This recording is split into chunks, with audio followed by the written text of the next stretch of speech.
Welcome into the Week 8 episode of Hoops Friday Night. That's Tony Quach. I'm Adam Solomon. We'll hear from Dwayne Scott soon enough. But first, what a matchup to start us off. The #1 team in Division 6, Marion Local, playing host to the #1 team in Division 7. That's Delphos St. John's. The Flyers are 10-0. The Blue Jays are 12-0. We're down at Maria Stein for the Spotlight Game of the Week. This Hoops Friday Night Spotlight Game is presented by Midwest Electric Incorporated. These two teams have met 44 times in their history, split right down the middle at 22 wins apiece. The point score differential in the 44 games, just 20 points. These stats rivalries are made of. Let's go. We pick things up in the second half. Blue Jays in control. The Furman commit. Cameron Elwer hitting from downtown, far from his only 3 in this ball game. Moments later, St. John's comes up with the loose ball. They kick it back out to who else? Elwer from beyond the arc. Good. The senior can't stop, won't stop, because we'll come right back to him for an encore, connecting yet again from straight away, extending that DSJ lead. But coming back the other way are the Flyers. Here's Marion Local's Isaac Muller getting the floater to fall inside. Then coming on their following possession, the junior steps back behind the line, hits the 3 ball. Marion Local trying to keep up, but the Blue Jays proved to be too much. Tice McLean dropping that one in. St. John's picks up the statement win. Cameron Elwer, 35 points. Coach Aaron Elwer, his 300th career win. Final score, 66-36. Great job, all right, guys. Trusting the game plan, executing the game plan. We couldn't have played much better. He kind of sensed it coming. He knew it was a big game. It was a sold out. He relishes those opportunities. He's pretty darn good. At the Palace, 5-5 Coldwater welcomes in 9-1 for Sales. The Tigers are winners of 7 straight, while the Cavs have won 3 of their last 4 games. First quarter action. Jack Bruns gets the rock. He'll finish with the finger roll to put Coldwater up by 2. The Tigers don't flinch. Here's Drake Arns with the ball. He finds an opening and the score, and this game is all tied up. Just moments later, the Cavs show off their range. Landon Kanapke from beyond the arc. His triple try is true. A team high 16 from the senior. It's a back-and-forth affair, and it's Arns down low again. The senior had a game-high 21 points. However, the Cavs were not let up. Caleb Schrader cashes in from downtown. He chipped in with 9 points. In the end, it's Coldwater coming out on top. 57-50 is their final. In our final Midwest Athletic Conference game of the night, we head over to Minster, where the Wildcats squared off against the Fort Recovery Indians. 2 7-win teams clashing tonight. Fort Recovery a perfect 4-0 in a row, while Minster's looking for their first conference win of the season. In the first quarter, cross-court pass to Colson Post. He lets it fly, and that's nothing but net from behind the arc from the senior guard. And staying on this end, if you don't succeed once, you try again, as Tony Quach will say, as Brody Barger drops that back in. Indians up 4. Tony says but that. Here come the Wildcats. Yes, he does that. Dominic Meyer collects, he drives, and gets that to go off the glass. Minster starting to pick things up offensively, leading to this wide open 3 from the corner by the sophomore Beckham Steffi. And how about another one? This time from senior Cole McClurg from Steph Curry range. He hits that to a finish with 17 points. But it will be Breaker Judy and Fort Recovery who pull away in this one as the junior finished with a game-high 20 points. The Indians win. Your final score is 66-51. Around the MAC, New Bremen is a 45-22 winner over Parkway, while St. Henry goes to 7-2, 3-0 in conference with the 62-25 final over New Knoxville. Elsewhere, down in the South, Shelby County League. Anna is a winner over Russia, 59-43. Botkins goes 7-0 in the league with a 44-24 final over Fort Loramie. And the last one is a 60-42 win over Houston over Fairlawn. All right, Putnam County League's only conference game of the night had the 12-2 Miller City Wildcats on the road at Ottoville. Miller City 3-0 in conference, Ottoville 0-1. Now the Big Greens start us off. Ashton Miller left wide open. The senior makes them pay for 3. Ottoville's out to a 7-3 mid-first quarter lead. Now it's Grady Leach finding a cutting Nick Cortana, who scores the hoop, the hard foul. Give him the free throw. Hey, Ottoville came to play in this ball game. Miller City responds, though. Grady Troyer fakes, goes baseline, scores. A big night for him. And then his defense turned offense. Troyer slides in for the steal, leaves it for Henry Rump.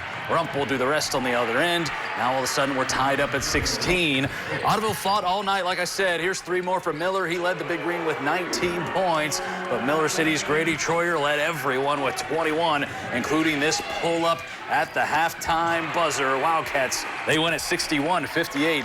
They are 13-2, 4-0 in the PCL. To the Northwest Central Conference, Upper Scioto Valley stays undefeated in league play with a narrow win over Perry, 65-61 in overtime. Waynesville Goshen tops Harder Northern, 51-40. Corey Austin picks up their first win of the season. The Hornets top North Baltimore, 54-44. Ridgemont defeats Elgin, 59-31. Golden Gophers are tied at the top of the league, 3-0. And finally, Ridgedale is a winner, 52-47 over Temple Christian. The Rockets kept their league record spotless. All right, it's time for our first quick break. When we come back, we go to the NWC, the BBC, and more. That's straight ahead on Hoops Friday Night. You're watching Hoops Friday Night.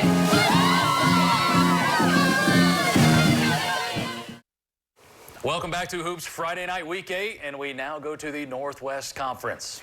Lima Central Catholic is looking to get back into the win column after a tough overtime loss to DSJ. Tonight, they hit the road at Bluffton. The T-Birds are 7-5, while the Pirates enter the night at 4-7. LCC has a 12-1 record versus Bluffton since 2005. First quarter, Jordan Pretty feeds it to the big man, Dom McKee. The 6'6 junior puts it home. T-Birds are on the board. Later in the quarter, it's the freshman Cole Mack letting it fly from beyond the arc, and LCC is now up by 5. Return to Mack. Yes. On the other end, here's Kane Wright looking for a target. The Pirates senior says, "I'll do it myself." He hits the step back J. And moments later, the Pirates are moving the ball around. Here's Parker Lavelle with the lay-in. Lufton is now down by 3. Well, down the court, LCC continues to work. Brady Parker to Jordan Pretty. And the senior hits the floater. He wasn't done yet. Just seconds later, Pretty turns defense into offense. Agent Zero turns a steal into 2 more points. The Thunderbirds begin to build a lead. Later in the game, how about a long-distance call? Pretty buries the triple. LCC wins 64-57.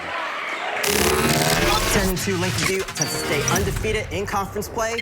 Tonight, they're on the road against 5-4 Columbus Grove. The Lancers attempt to snap an 8-game slide against the Bulldogs. We pick it up in the second half. The Bulldogs are down by 1. Trevor Baxter spins to the 10. That bucket picks Grove up 30-29. Down the court, Max Hammonds finds Gavin Evans. The senior finds the bottom of the net and finished with 14 points. We're now tied at 37. Baxter with the quick hands and the quick score. The senior had 16 points tonight. Now Grove is looking to add more. Brady Basinger draws the contact, count it, and 1. A team high 18 points from him. Bulldogs lead by 3. Later in the game, we're tied up at 41. Marshall Hammonds picks up the bucket and the Band-Aid. The freshman ended the night with 15 points. We're now in the fourth quarter. Check out Max Hammonds gliding to the rack for the hoop and the harm. A game high 20 points from the junior. Lincoln View wins 61-56. Elsewhere, Crestview picks up the win over Allen East, 68-57. In the Green Meadows Conference, Wayne Trace had no issues against Hicksville tonight, 71-41.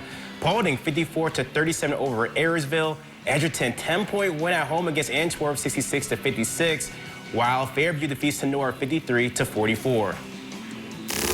To the Blanchard Valley Conference, Pandora Gaboa has yet to taste defeat in league play. They are 4-0. Arcadia comes in at 3-2, 7-4 overall. Let's pick it up in the second. Redskins have the lead, and they'll add to it. A smooth pocket pass gives Trip Brubaker an easy 2 down low. Now it's the Rockets on the other end. Chase Meyer sees a lot of space in the paint. He'll make good use of it, converting the and-one opportunity there. Redskins trying to work inside now. Lamarian Tucker, he'll draw 2 defenders, kick it out to fellow senior Blaine Coleman. Coleman gets no iron on that 3 ball. The Redskins maintain their lead. Staying on this end, Tucker gets it beyond the 3-point line, goes to work with the nice up and under, count the bucket, count the foul. Well, psych, free throw didn't fall that time. Rockets want to eat into the lead, though. Grady Kemp will drive to his right, takes his defender down under the bucket. It's the quick turnaround floater, but the Redskins' lead was just too much. A couple of quick passes, finds Brubaker on the block. He'll spin inside. Bucket there. Redskins come out on top over the Rockets. Final score 54-43. More BBC. Van Buren stays perfect in league play, 47-25 over Ada, while Arlington stays on their heels with the 54-48 win over Arlington. Lipstick falls to Elmwood by a 60-23 final. NWOAL, Patrick Henry improves to 10-3 with a 49-39 win over Bryan. Northern Lakes League we go. Finley tops Fremont Ross 56-49, and Three Rivers Conference Lehman Catholic falls to Northridge 86-47. All right, we've reached our final break of the night, and we are far from done. Next up, the Western Buckeye League takes center stage. Highlights and scores straight ahead. Hoops Friday night. Welcome back to Hoops Friday night. The Western Buckeye League is crowded up top, including the Shawnee Indians, who sit at 3-0 in conference play. Speaking of, tonight, they're on the road at the Salina Fieldhouse. The Bulldogs are 1-2 in the WBL, and they're looking for a big upset tonight. Indians have won 10 straight in this series. Shawnee leads 34-15 going into the second half, showing no signs of slowing down. Get things started, Luke Marshall, mid-range jumper, adding to the lead. Bulldogs are trying to keep things within reason. Caleb Schlater shakes the defender, finds the net. He led Salina with 14. Back to the other side of the court, Cam Baker finds Trevick Berkey with a knockdown triple. He led everyone with 26 points. Finding ways to put points on the board, Salina keeps pressure on with this unorthodox shot from Cohen Harder. Keep the Bulldogs hopeful. But Shawnee continues to hit shots and play good defense as well. Indians stay unbeaten in the WBL, 64-44 over Salina. Over in Putnam County, the Elida Bulldogs are on the road against the Ottawa Glandorf Titans. OG is 8-2 in the last 10 meetings. Titans start things off here, a little game of hop to potato before Jordan Shoemaker puts his head down and finishes through the contact to put OG on the board. Now they're right back in the same spot. This time he loses his footing but keeps his dribble alive. He finds Landon Peaster from the ground. He gets the three ball to fall. Just how he drew it up. And how about another one from the Titans? They fire pass over to the three-point line, giving Peaster another look. Same result, Titans up 8-2. Now it's the Bulldogs' turn. The two-man game on the wing allows Gavin Tickle room to finish over two defenders. Tough. But let's go to the other wing, where Jonathan Payne will reject the screen and go baseline. He stops and he pops from 8 feet out and gets that to go from mid-range. But the Titans were too big in this one. Senior Brody Fortman will go to work. He'll get the floater to fall as the Titans come out in this one victorious, winning over the Bulldogs 59-24. Now we got the battle of the Wildcats. Kenton takes on Bath. Kenton is trying to end a 3-game losing streak, and since 2006, this series has been dead even, with each team picking up 11 wins. Bath dominates early in the game, Logan Markley with a nice hook shot for 2. Next time down the court, Daniel Cole puts 3 on the board for Bath, and the Cats in blue are in control. And how about another long ball from the junior? 12 from Cole tonight, as Bath began the game with 13 unanswered points. Kenton is trying to claw their way back. The indirect pass finds Junior Wright, and he gets the score, but Bath continues to roll. Markley finished with 14 points as the home Cats win this one 69-37. To the WBL scoreboard, Van Wert goes to 4-0 in conference, 47-35 over Defiance. Wapak also improves to 4-0 with the 37-32 final score against St. Mary's. Central Buckeye Conference, Indian Lake wins again, 53-36 over Springfield Shawnee. Bell Fountain can't keep up with Kenton Ridge, though. 80-68 is the final there. Well, what a big weekend ahead of us. Starting on Saturday, the Fly Into the Hoop Invitational at Trent Arena and Kettering. The Lima Senior Spartans are back at the annual event, along with 28 other teams from 8 different states. 10 5-star recruits, over 25 4-star recruits. The schedule runs Friday through Monday. Lima Senior will face Brunswick, the current number 6 team in Division I. They're 11-1, and it is the first ever meeting between the Spartans and Blue Devils. The matchup is the third game of the day on Saturday with a scheduled tip of 3 o'clock. I'll be down there and we'll have full highlights on Saturday night. Now on Sunday, Fort Laramie's MLK Classic, 5 games, 4 of which feature our West Central Ohio schools. Anna, Minster, Fort Laramie, and Versailles will see the floor. The event is also just one of 3 in the state of Ohio picked out by the OHSAA and the Ohio High School Basketball Coaches Association to feature shot clock testing. We'll have full highlights and scores on Sunday. Finally, the Cleveland Cavaliers let them know tonight, 117-115 over Philadelphia. They ended the game on a 13-4 run to win it. And that will do for Hoops Friday night. For Dwayne Scott and Tony Quach, I'm Adam Solomon. We will see you next week, and we'll see you all weekend as well. A whole lot of basketball coming your way over the next 8 or 9 days.